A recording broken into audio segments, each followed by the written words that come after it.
আসসালামু আলাইকুম প্রিয় খামারি ভাই ও বন্ধুরা, আপনারা সবাই কেমন আছেন? আশা করি সকলে ভালো আছেন।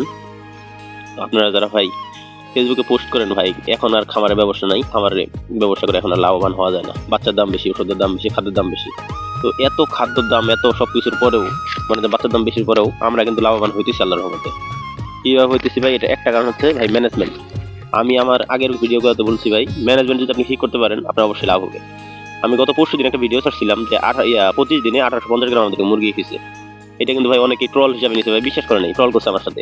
আমার ইনবক্সে এসে অনেক মেসেজ করছে ভাই এটা মিথ্যা কথা বানোয়ার।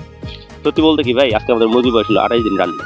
28 দিনে আমাদের এখানে মুরগি 2100 হয়ে গেছে, কোনগুলো 2000 প্লাস, 1850 এরকম কিন্তু আমাদের মুরগিগুলো হয়েছে ভাই। আপনারা যে মুরগির সাইজগুলো দেখলে বুঝতে পারবেন যে মুরগিগুলো কিরকম ওয়েট হতে পারে।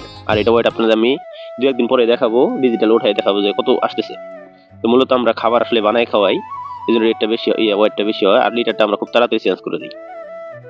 লিটার আমরা একদম হেলমেসি করি না, লিটার হেলমেসি করলে কি হয় ভাই, আপনার বড় ধরনের সমস্যা হয়ে যাবে। যেমন এই যে অ্যামোনিয়া গ্যাসটা যদি হয় আপনার, মুরগি গ্যাস খেয়ে যাবে, তারপর আপনার মুরগির শরীরে পানি ধরবে, মুরগির সর্দি লাগবে, মুরগি কিন্তু তখন আর খাওয়া দাওয়া ঠিকভাবে খাবে না, ওয়েটও ঠিকভাবে আসবে না। আপনার কিন্তু ভাই ফিট ঠিকই খাবে, আপনার খাবার ঠিকই খাবে, টাকা বেশি ফুরাবে, কিন্তু ওয়েট আসবে না। মূলত কথা হচ্ছে আপনারা যদি ম্যানেজমেন্ট ঠিকভাবে ভাই করতে পারেন তাহলে আপনারা ব্যবসায় লাভবান হইতে পারবেন এই ব্যবসায়।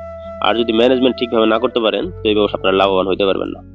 তো আমাদের এই মুরগিগুলো দেখতেছেন লিটার চেঞ্জ করার আগে ছিল একরকম, এখন কিন্তু দেখতে আরেকরকম লাগতেছে। আরেকটি কথা হচ্ছে ভাই, আপনার মুরগি যখন লিটার চেঞ্জ করেন তখন ধুলা ওড়ে, এবং নতুন লিটার দিলে কিন্তু ধুলা ওড়ে। তো ধুলাটা উঠলে আপনারা কি করবেন, এই যে পালমো কেয়ারটা আপনারা অ্যাপসে করে দিবেন। অবশ্যই এটা আপনাদের অ্যাপসে করে দিতে হবে, কারণ এই ধুলার থেকে কিন্তু মুরগি ঠান্ডা সর্দি লাগে, অনেক বড় সমস্যা হয়ে যায়, পায়খানার সমস্যা হয়ে যায়। আর আপনারা যদি এই পালমো কেয়ারটা যদি অ্যাপসে করে দিতে পারেন পরিমাণ মতো, তাহলে কিন্তু আপনার মুরগির কোনো সমস্যা হবে না।